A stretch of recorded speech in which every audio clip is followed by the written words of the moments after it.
15 سپتامبر یک حزب مخالف در نزد سفارت امریکا در گرجستان نمایش اعتراضی تشکیل کرد و ایالات متحده را متهم کرد که می‌خواهد کشور آنها را به مستملکه خود تبدیل دهد.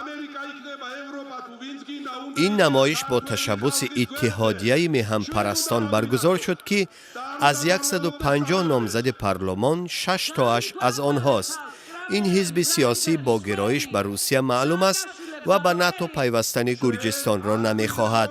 این تظاهرات بعد بحث لفظی ایرما ایناشویلی و دیپلمات سابق امریکایی دیوید کرامر در کنفرانس در شهر تبلیسی به وقوع پیوست.